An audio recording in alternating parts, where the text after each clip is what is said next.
everybody, it is time for our Jane Eyre read-along.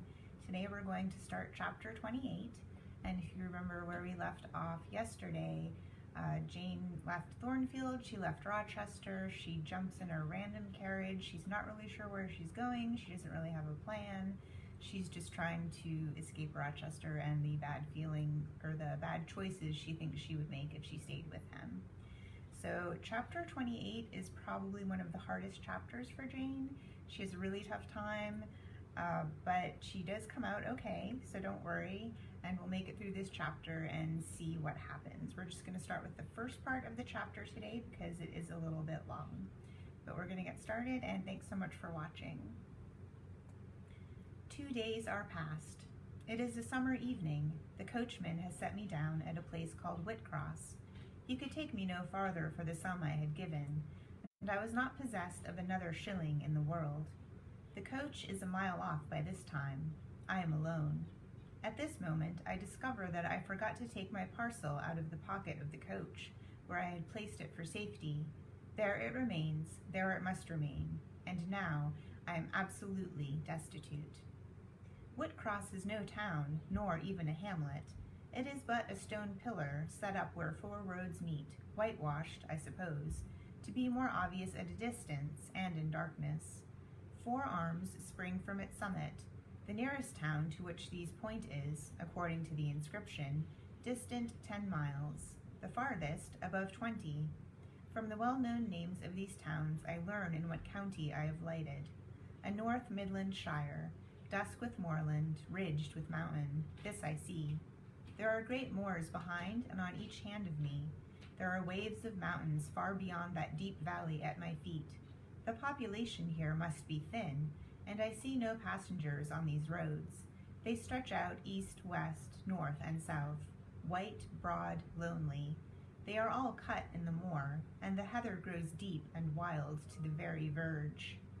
Yet a chance traveler might pass by, and I wish no eye to see me now. Strangers would wonder what I am doing, lingering here at the signpost, evidently objectless and lost. I might be questioned. I could give no answer that would sound incredible, but what would sound incredible and incite suspicion. Not a tie holds me to human society at this moment. Not a charm or hope calls me where my fellow creatures are. None that saw me would have a kind thought or a good wish for me. I have no relative but the universal mother, nature. I will seek her breast and ask repose. I struck straight into the heath. I held on to a hollow I saw deeply furrowing the brown moorside. I waded knee-deep in its dark growth. I turned with its turnings, and finding a moss-blackened granite crag at a hidden angle, I sat down under it. High banks of moor were about me. The crag protected my head. The sky was over that. Some time passed before I felt tranquil, even here. I had a vague dread that wild cattle might be near, or that some sportsman or poacher might discover me. If a gust of wind swept the waste, I looked up, fearing it was the rush of a bull. If a plover whistled, I imagined it a man. Finding my apprehensions unfounded, however, and calmed by the deep silence that reigned as evening declined at nightfall, I took confidence. As yet I had not thought, I had only listened, watched, dreaded. Now I regained the faculty of reflection. What was I to do? Where was I to go? Oh, intolerable questions when I could do nothing and go nowhere. When a long way must yet be measured by my weary, trembling limbs before I could reach human habitation, when cold charity must be entreated before I could get a lodging, reluctant sympathy importuned, almost certain repulse incurred, before my tale could be listened to, or one of my wants relieved. I touched the heath. It was dry, and yet warm with the heat of the summer day. I looked at the sky. It was pure. A kindly star twinkled just above the chasm ridge. The dew fell, but with a precipitous softness. No breeze whispered. Nature seemed to be benign and good. I thought she loved me, outcast as I was, and I, who from man could anticipate only mistrust, rejection, insult, clung to her with a filial fondness.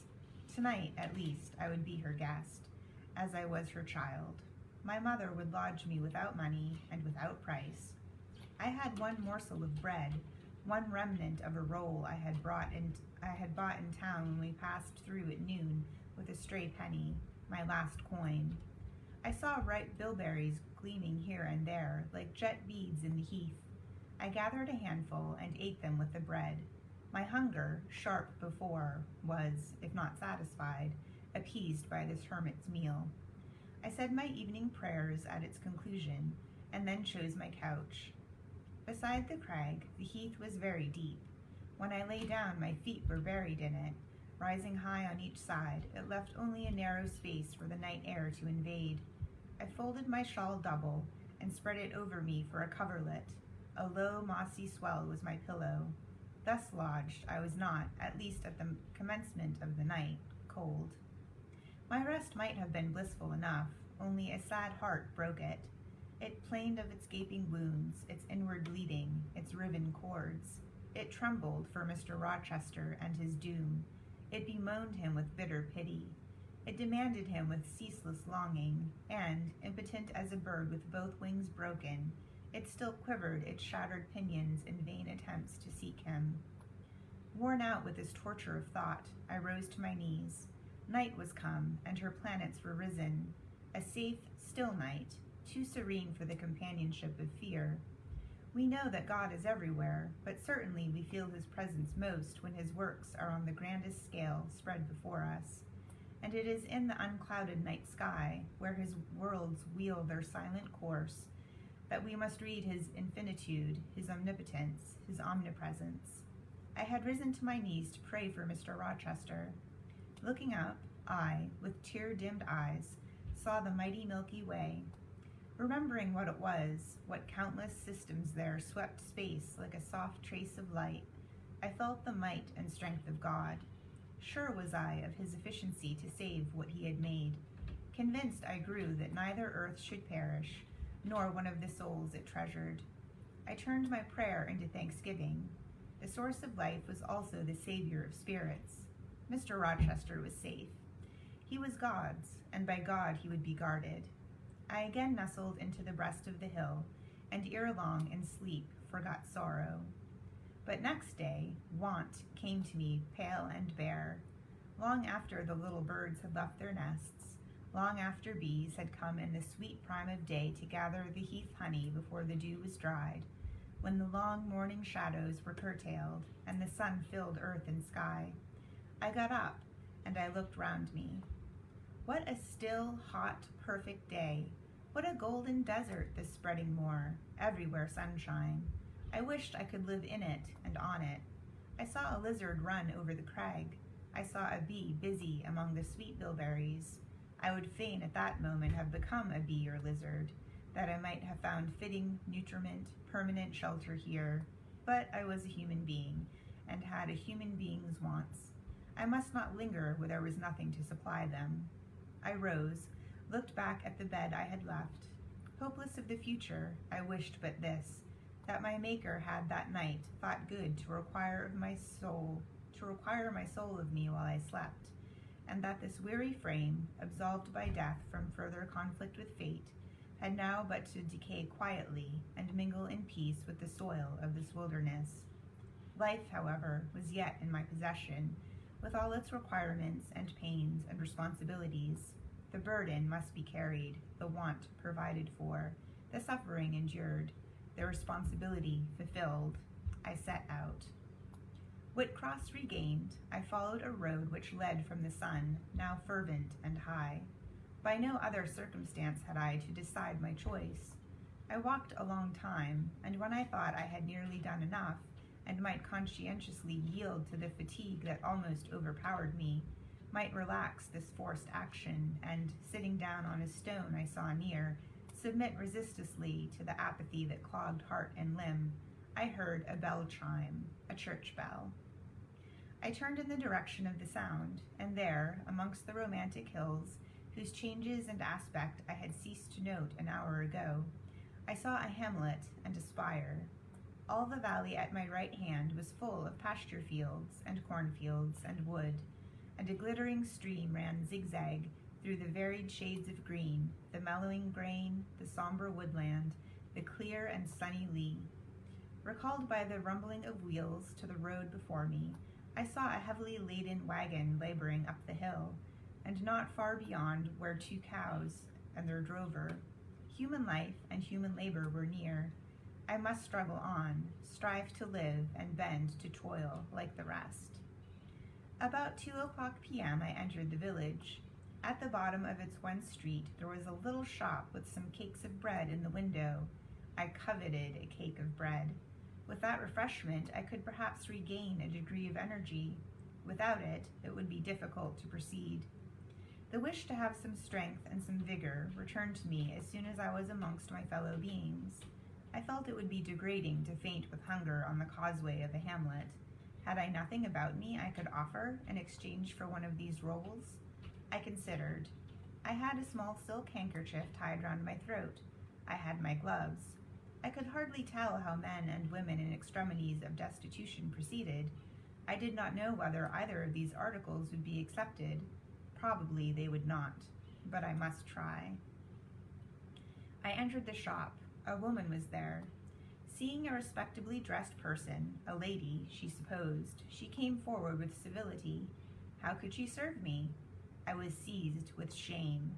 My tongue would not utter the request I had prepared. I dared not offer her the half-worn gloves, the creased handkerchief. Besides, I felt it would be absurd. I only begged permission to sit down a moment, as I was tired. Disappointed in the expectation of a customer, she coolly acceded to my request. She pointed to a seat. I sank into it. I felt sorely urged to weep, but conscious how unseasonable such a manifestation would be, I restrained it. Soon I asked her if there were any dressmaker or plain workmen in the village. Yes, 2 or 3, quite as many as there was employment for. I reflected. I was driven to the point now. I was brought face to face with necessity. I stood in the position of one without a resource, without a friend, without a coin. I must do something. What? I must apply somewhere. But where? Did she know of any place in the neighborhood where a servant was wanted? Nay, she couldn't say. What was the chief trade in this place? What did most of the people do? Some were farm laborers. A good deal worked at Mr. Oliver's needle factory and at the foundry. Did Mr. Oliver employ women? Nay, it was men's work. And what do the women do? I not, was the answer. Some does one thing, and some another. Poor folk mun get on as they can. She seemed to be tired of my questions, and indeed, what claim had I to importune her? A neighbor or 2 came in. My chair was evidently wanted. I took leave. I passed up the street, looking as I went at all the houses to the right hand and to the left, but I could discover no pretext, nor see an inducement to enter any. I rambled round the hamlet, going sometimes to a little distance and returning again for an hour or more. Much exhausted, and suffering greatly now for want of food, I turned aside into a lane and sat down under the hedge. Ere many minutes had elapsed, I was again on my feet, however, and again searching something, a resource, or at least an informant. A pretty little house stood at the top of the lane, with a garden before it, exquisitely neat and brilliantly blooming. I stopped at it. What business had I to approach the white door or touch the glittering knocker? In what way could it possibly be the interest of the inhabitants of that dwelling to serve me? Yet I drew near and knocked. A mild-looking, cleanly attired young woman opened the door. In such a voice as might be expected from a hopeless heart and fainting frame, a voice wretchedly low and faltering, I asked if a servant was wanted here. No, she said, we do not keep a servant. So that's the first part of this chapter. Poor Jane lost her parcel. She has no money and no food. She doesn't really know where she is. She doesn't know anybody here. Again, this chapter is a little bit rough, but stick with it, and by the end of the chapter, she'll have a bit of luck. So thanks so much for watching, and I hope to see you again tomorrow at noon. Until then, have a great rest of your day, and see you later.